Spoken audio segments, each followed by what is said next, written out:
The wind swept low across the plains, carrying the scent of dust, blood, and dying sunlight. It was the kind of evening that turned the sky copper and the heart heavy, the kind of evening Ethan Cole had come to dread. The land was vast and silent now, but it hadn't always been. Once he had heard laughter across these fields, his wife's, his little girl's, before fever took them both. Now it was only him, his cattle, and ghosts. Ethan rode back from the far pasture, reins loose in one hand, when he saw the buzzards circling near the creek bed. His first thought was that a calf had wandered too far and met a coyote's teeth. But as he approached, rifle slung over his shoulder, the truth struck him cold. There, half hidden among reeds and red clay, lay a body, slender, still breathing, barely clinging to life. An Apache woman. Her skin was streaked with mud and blood, her dress torn from running. One hand gripped the earth as if she were trying to hold herself to it. Ethan's horse snorted uneasy. He froze, every instinct warning him to ride away. A white man found with a wounded Apache. It could mean death, or worse, the destruction of his ranch.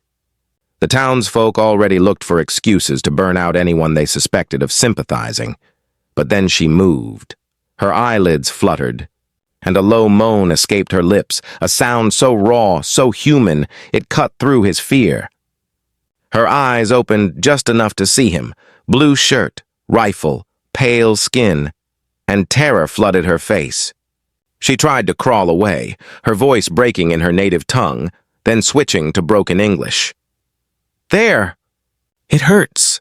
Her hand weakly pointed to her side, where blood soaked through a crude bandage of animal hide. The wound was deep, a bullet, he realized, that hadn't been properly cleaned. Infection had already set in. The smell of rot was faint but unmistakable. Ethan crouched slowly, setting his rifle aside. The voice of reason screamed in his head, "Walk away, Cole, she's not your problem. The army will find her. The ranch needs you."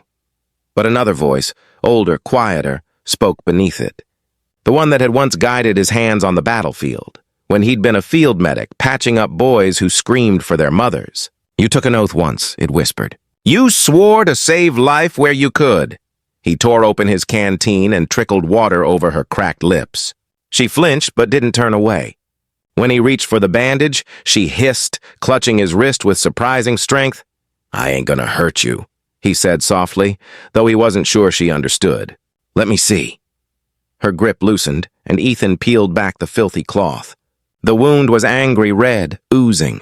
He'd need hot water, clean linen, maybe even whiskey to cleanse it. None of that was here. He looked toward his horse, toward the open trail back home, and made the choice that would change his life forever. He slipped his arms under her, feeling how light she was, all bone and pain. She gasped, clutching his shirt as he lifted her. Her head fell against his chest, breath shallow but steady. "Easy now," he muttered, as if soothing a frightened mare. As he rode back toward the ranch, the sun dipped below the horizon, painting the world in blood-red light. Ethan knew what he was doing was madness, harboring an Apache woman wounded on white land. But as her breathing steadied against him, he also knew something else. For the first time in years, he was doing something that felt right. Behind him, the buzzards circled the empty creek bed, disappointed. Ahead, the long shadow of the ranch stretched across the plains, and with it, the beginning of a dangerous mercy. The door of Ethan Cole's ranch house creaked open to the scent of oil lamps and stale tobacco. The night had fallen cold and dark, the kind of cold that sank into your bones no matter how close you sat to the fire. Ethan pushed it shut with his boot, cradling the unconscious Apache woman in his arms. Her breath was faint, her body limp as if already halfway gone. He laid her gently on the table, the same oak table where he'd once carved his daughter's initials when she learned to write her name. Now, blood stained the same wood. Ethan took a deep breath, stripped off his coat, and moved with the quiet precision of a man who had seen too many wounds in too many wars. He found his old medical kit, a relic from the war. The tools were worn but still serviceable, a bone saw, a set of tweezers, a scalpel dull with rust. He heated water over the fire and poured whiskey into a tin cup. It wasn't much, but it was all he had. When he returned to her, she was awake. Her eyes, dark and sharp even through fever, fixed on him with pure distrust. She tried to rise, only to fall back, groaning. "No," she whispered, shaking her head. Her fingers searched the table for a weapon that wasn't there. "Lie still," Ethan said quietly. "You move, you'll bleed out before morning." She glared, not understanding the words but reading his tone. Still, her breathing quickened when he reached for the torn bandage. "I ain't your enemy," he murmured. "Just trying to help." He poured whiskey on the wound. She screamed, a raw, heart-wrenching sound that filled the cabin and spilled out into the night. Ethan's jaw tightened. "I know," he said, steadying her shoulder. "It's the only way." He worked methodically, pulling out the bullet with trembling hands. When it finally dropped into the tin cup, it clinked softly, a small, terrible victory. He cleaned and dressed the wound, his movements slow and deliberate, whispering calming words she couldn't possibly understand. When it was done, she lay still, her breathing ragged but stronger. He covered her with a blanket and stepped back, wiping his hands on a cloth that would never be clean again. Ethan sank into the chair across from her, the firelight flickering across his tired face. He stared at her, the high cheekbones, the scars on her wrists, the faint trace of war paint still clinging to her skin. She was young, maybe 20 at most, and yet her expression carried centuries of pain. He should have turned her in. That's what any sensible man would do. But when he pictured riding into town with her slumped over his saddle, handing her over to the same men who called her people animals, something in him hardened. He couldn't. Not after the way she'd looked at him, not with those eyes full of fear and fire. He didn't realize he'd fallen asleep until the sound of movement jolted him awake. The fire had burned low. His hand reached instinctively for his revolver, but she was already there, standing in the corner, holding his knife. "Easy," he said, raising his hands. Her body trembled, the blade catching the orange glow of the coals. "Why?" she rasped in broken English. "Why help?" Ethan met her gaze, unflinching. "Because someone had to." For a long moment, she didn't move. Then slowly, her grip loosened. The knife clattered to the floor. She sank onto the chair, breathing heavily. The fever still burned behind her eyes, but for the first time her expression softened. Not trust, not yet, but something close to confusion. Ethan exhaled, finally lowering his hands. "You're safe here," he said quietly. "For now." Outside, the wind howled through the canyon, carrying whispers of danger. Ethan knew he had crossed a line no man could uncross. Harboring her was treason in the eyes of his neighbors. A death sentence if discovered, but as he watched the firelight dance over her face, he also knew something else. He didn't regret it. For the first time since the war, Ethan Cole had chosen mercy over fear, and that choice, impossible as it was, made him feel alive again. Morning crept slowly over the plains, painting the horizon in soft gold. Ethan Cole had been awake long before the first light touched the hills. The fire in the hearth had burned to embers, but the warmth lingered, as did the uneasy quiet between him and the wounded Apache woman. She slept fitfully on the cot near the wall, her brow damp with fever. Ethan checked the bandage again. Clean, but the infection would take days to turn. He could only pray she had the strength to fight it. He poured water into a tin cup, whispering half to himself, "You hang on now. I didn't drag you out of that creek just to lose you here." The sound of boots crunching gravel outside froze him mid-step. His ranch hand, Tommy Graves, had arrived early. Ethan cursed under his breath. He hadn't expected company for days. "Mr. Cole," Tommy called, pushing the door open before Ethan could stop him. Cattle broke the north fence again. He stopped. His eyes darted to the cot, the lump beneath the blanket, the faint outline of a dark braid on the pillow. Ethan's heart kicked hard in his chest. "What's that?" Tommy asked, suspicious already. "Traveler," Ethan said quickly. "Got herself hurt. I'm patching her up till she can move on." Tommy frowned. "Traveler? Ain't many of those out here, except—" His voice trailed off. You're not saying she's human, Ethan snapped. That's all you need to know. Tommy's gaze hardened. You can't keep her here, sir. If word gets out, they'll burn the place down. You know how the town feels about Apaches. Ethan turned away, jaw tight. Then don't let word get out. Tommy hesitated, then tipped his hat stiffly. You're making a mistake. When he left, Ethan's hands shook as he bolted the door. He turned and found her awake, watching him with guarded eyes. She'd understood more than he thought. You hide me, she said haltingly, her English thick with accent. Yeah, he said softly. For now. She nodded once, slow and uncertain. Then she lay back, eyes drifting shut again. Ethan sat down, staring at the flickering light, feeling the weight of his choice grow heavier by the hour. By sundown, the quiet was shattered again, this time by the sound of hooves. A rider approached from the ridge, dust trailing behind him like a ghost. Ethan stepped outside, hand resting on his revolver. The man dismounted with a grin that didn't reach his eyes. Samuel Cole, his brother. Well, I'll be damned, Samuel said, looking around. Still playing the good man out here, huh? Heard you've been keeping to yourself since the war. Ethan forced a smile. Just the way I like it. Samuel's gaze swept over the yard, the stacked firewood, the hanging laundry, the smoke curling from the chimney. You got someone helping you out here? Ethan's pulse jumped.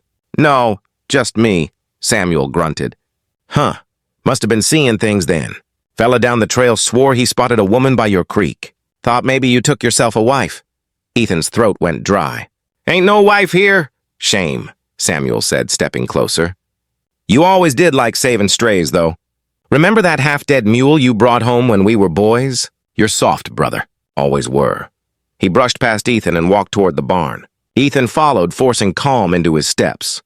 Don't go poking around, Ethan said. Samuel smirked. Just looking. He pushed open the barn door and stopped.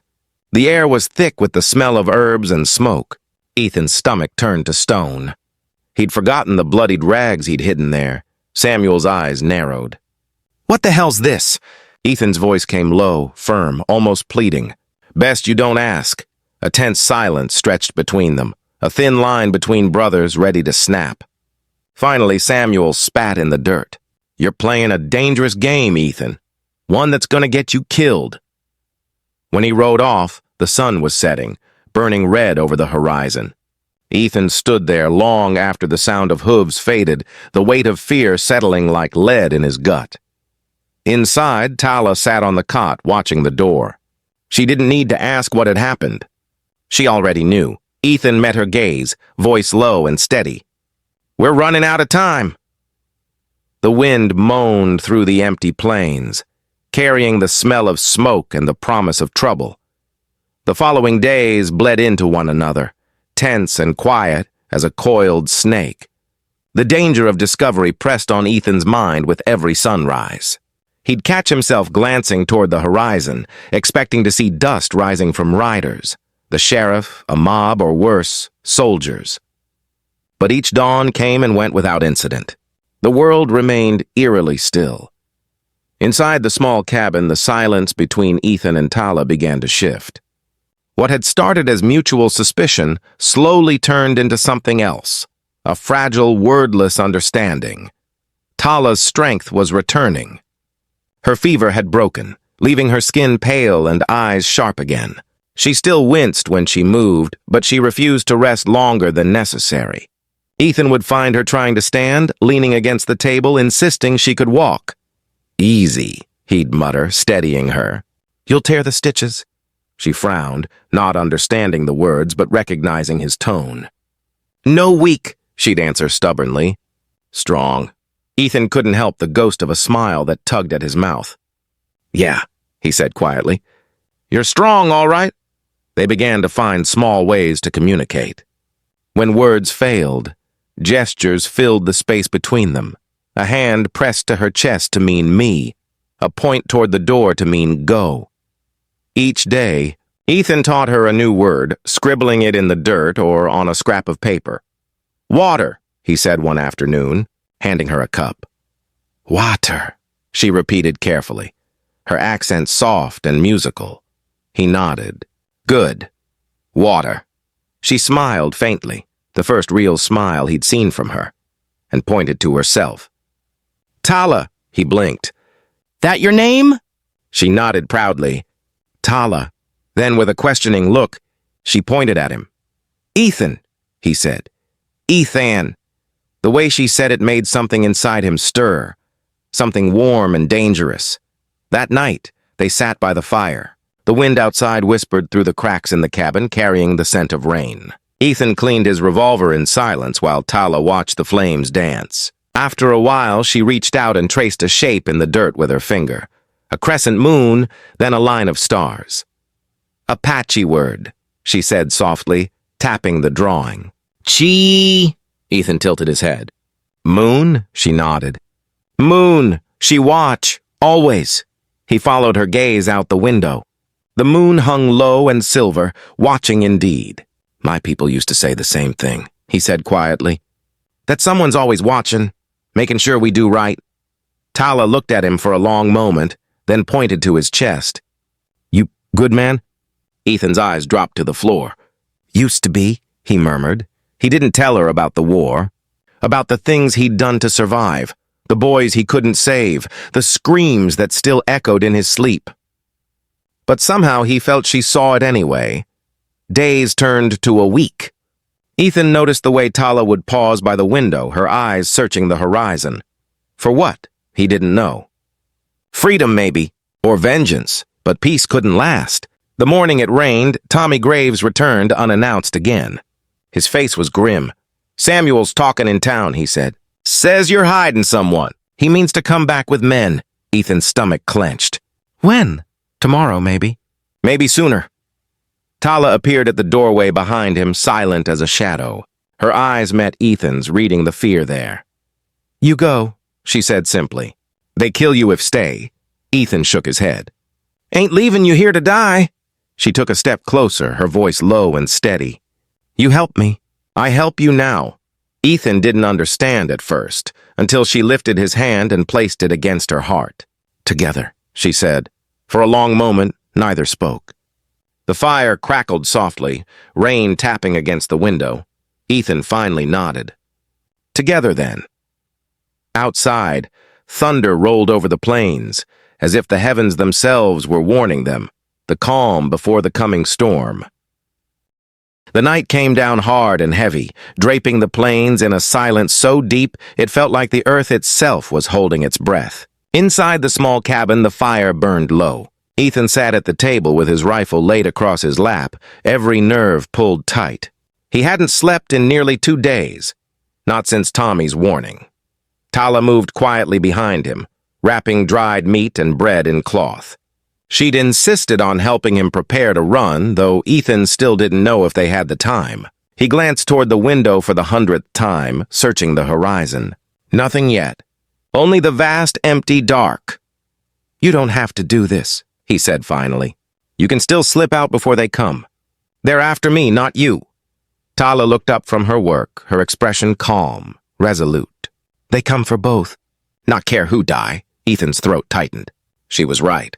The men who were coming didn't care about guilt or innocence. To them, one Apache was as good as another to hang, and any man who helped one was a traitor. The storm that had been building all day finally broke with a low rumble of thunder. Wind howled through the cracks in the shutters. Then faintly, and beneath the sound of rain, Ethan heard it, hoofbeats. He rose slowly, every motion deliberate. They're here. Tala's eyes flashed toward the window. In the distance, lanterns bobbed through the darkness like will-o'-the-wisps, 4, maybe 5 riders, heading straight for the ranch. Ethan moved fast, shoving a pistol into her hand. If they come through that door, you run. You hear me? Run and don't look back, but Tala didn't move. You come too. Before he could answer, the pounding started. Heavy fists against the wooden door. Ethan. A voice bellowed, Open up! We know she's in there! Samuel. Ethan gritted his teeth. Stay down, he whispered to Tala, and stepped toward the door. When he opened it, the wind blew in a spray of rain. Samuel stood there soaked, his expression hard as iron.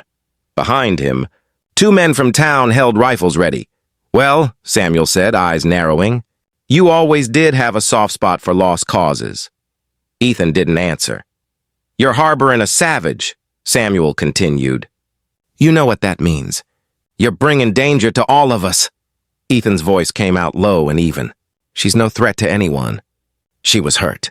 I couldn't leave her to die, Samuel sneered. You think that matters to the folks in town?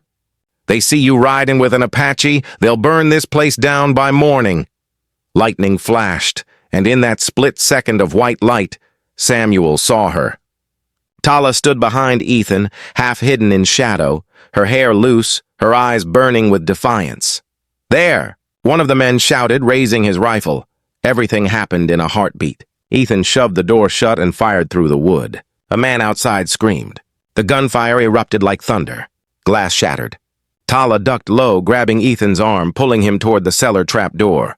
Go! She shouted. I'm not. Her hand was on his chest, shoving hard. Go! He stumbled backward into the darkness below just as the door burst open. Samuel and the others stormed inside. Ethan could see only flashes of boots, rain, and firelight through the cracks in the floorboards. Then came a sound that hollowed his soul. A cry, sharp and sudden, cut off by another gunshot. When Ethan climbed out minutes later, the cabin was in flames. The roof groaned under the heat, smoke choking the air. He stumbled through the wreckage, calling her name, but there was no answer. Only the hiss of rain on burning wood. He fell to his knees beside the doorway, coughing, his heart breaking with every breath. Samuel and his men were gone, their lanterns flickering across the hills like fading stars.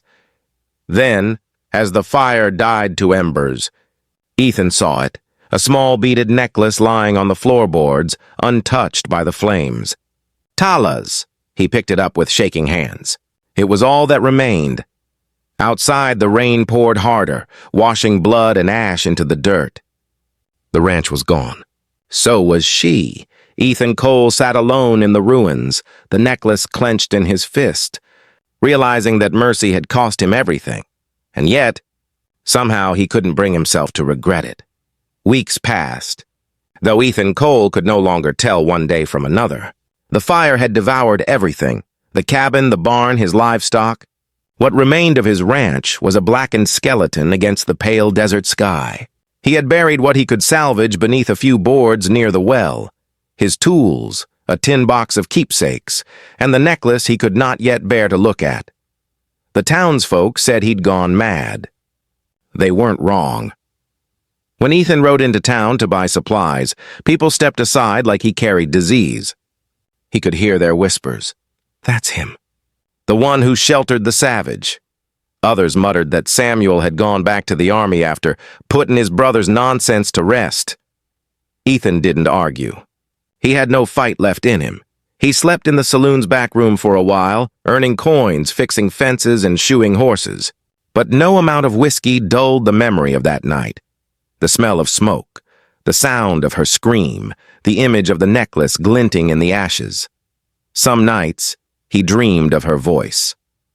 There, it hurts. The words echoed until he woke drenched in sweat. Each time, he'd stare into the darkness and whisper, I'm sorry. By spring, Ethan stopped talking altogether. The man who had once lived by compassion was now a ghost among men.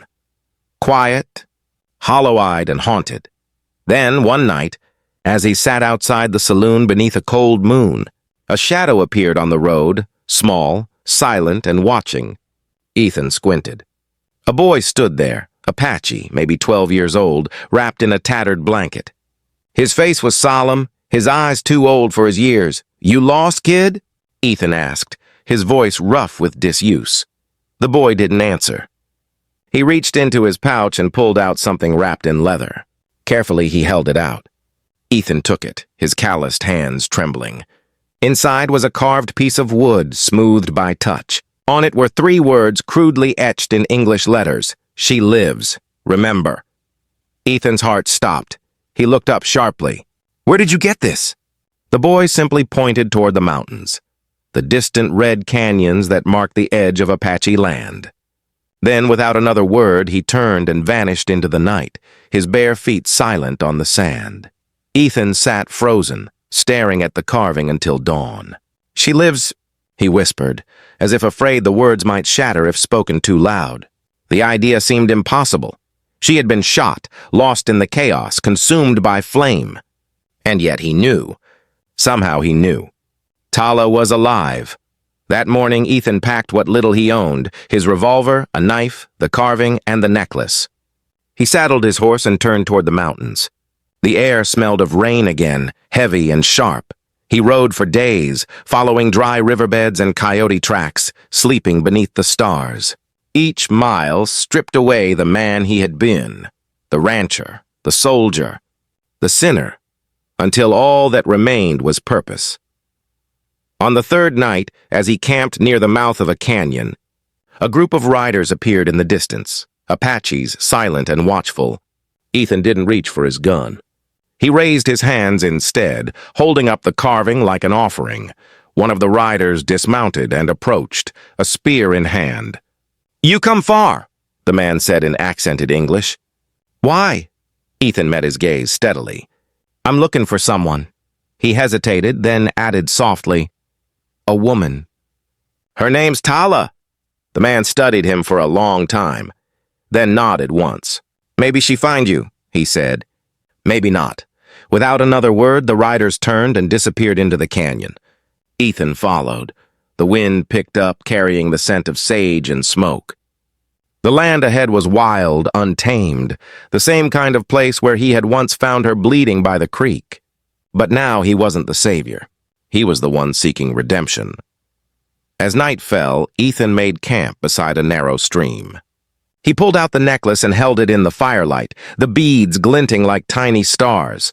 "I'm coming, Tala," he murmured, the flames flickering in his tired eyes. "One way or another, I'm gonna find you." For the first time in months, Ethan felt the faintest spark of life stir within him. Hope, fragile, dangerous, but alive. The canyon loomed ahead like the mouth of a sleeping beast, red cliffs jagged against a bruised sky, the air thick with dust and silence. Ethan Cole rode through it with a steady hand, though every instinct screamed that he was crossing into forbidden land. He had entered Apache territory. One wrong move and he would vanish into the earth without a trace. He'd been traveling for 6 days now, his horse thin and weary, his face rough with dust and stubble. The carving from the boy and the beaded necklace hung around his neck, resting against his heart like a promise he couldn't break. As the sun sank behind the cliffs, he dismounted and walked.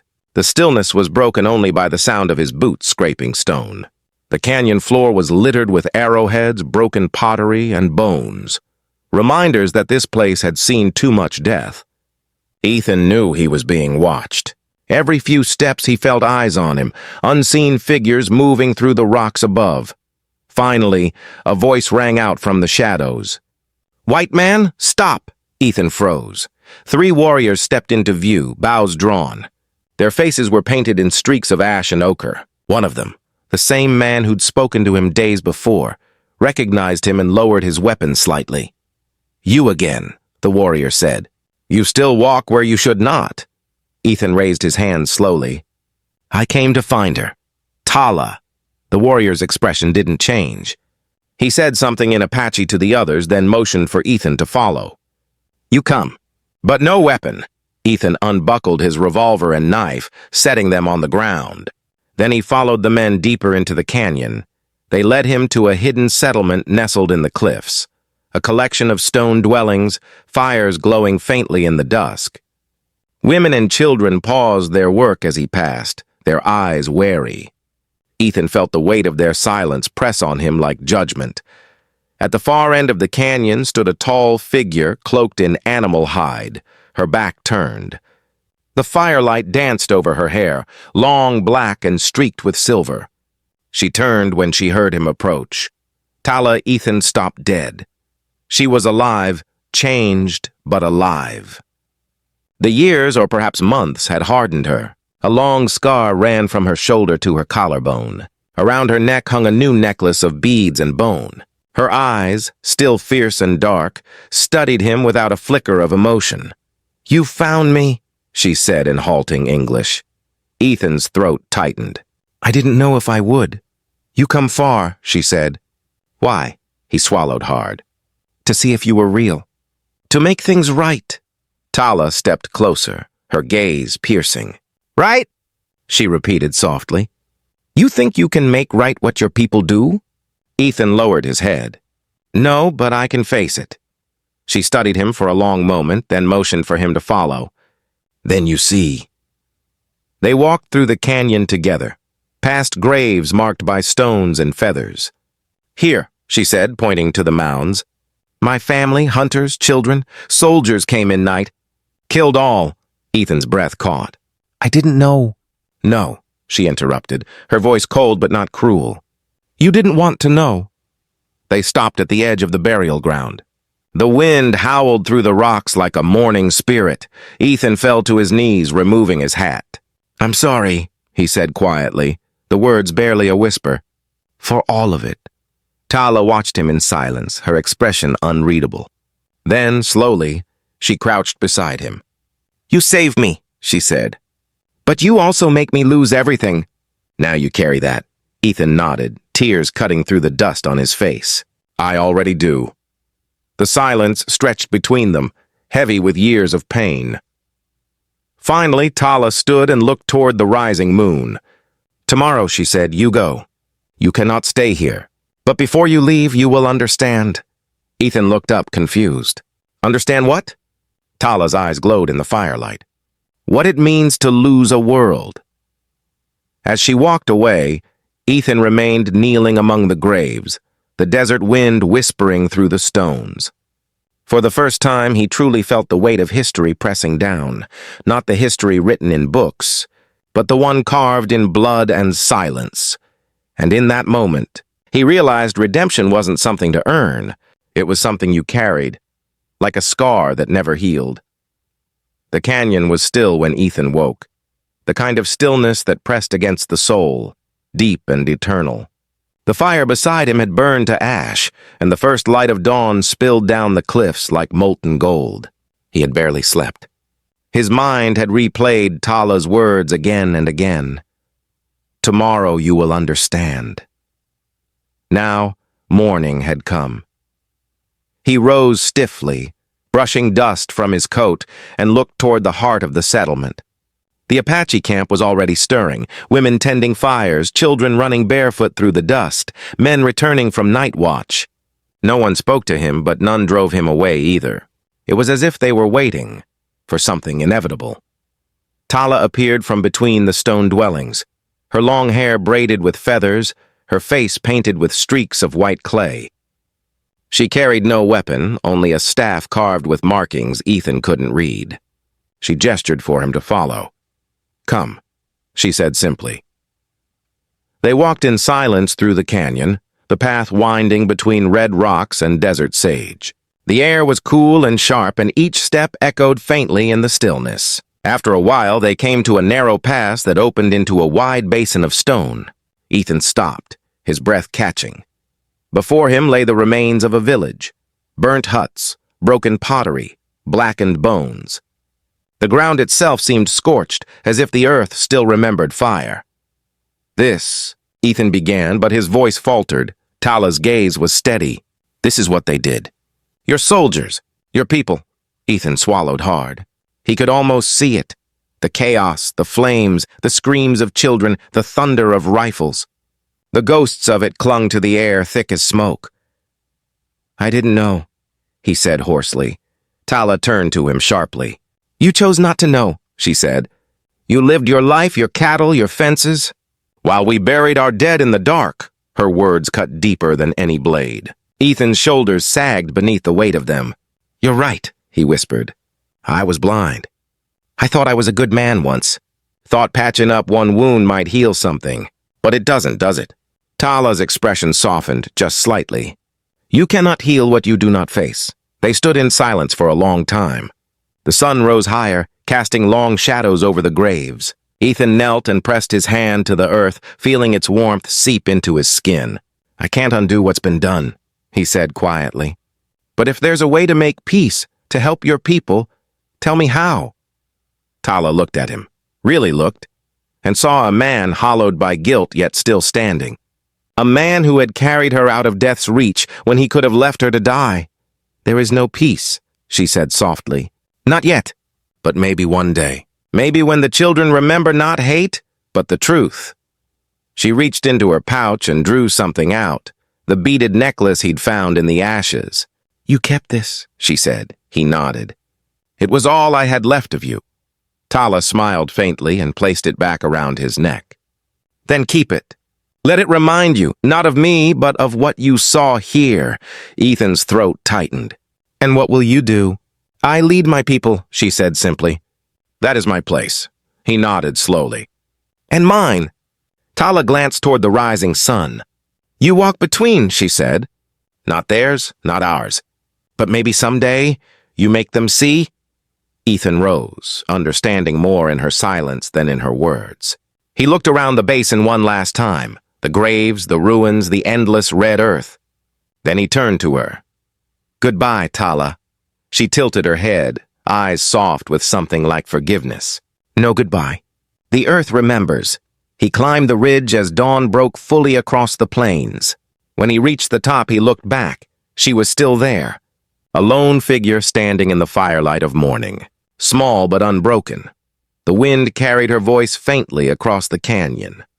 Walk true? Ethan Cole. He touched the necklace at his chest and smiled sadly.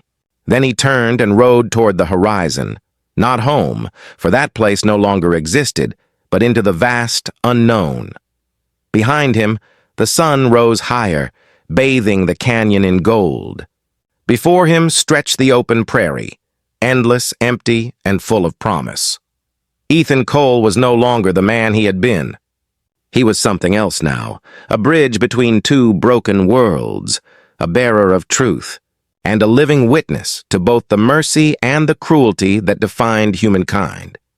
And as the wind whispered through the grass, carrying echoes of her language and his own, Ethan understood that redemption wasn't found in forgiveness. It was found in the journey toward it. He rode on beneath the blazing sky, his shadow long on the earth, carrying with him not peace but purpose,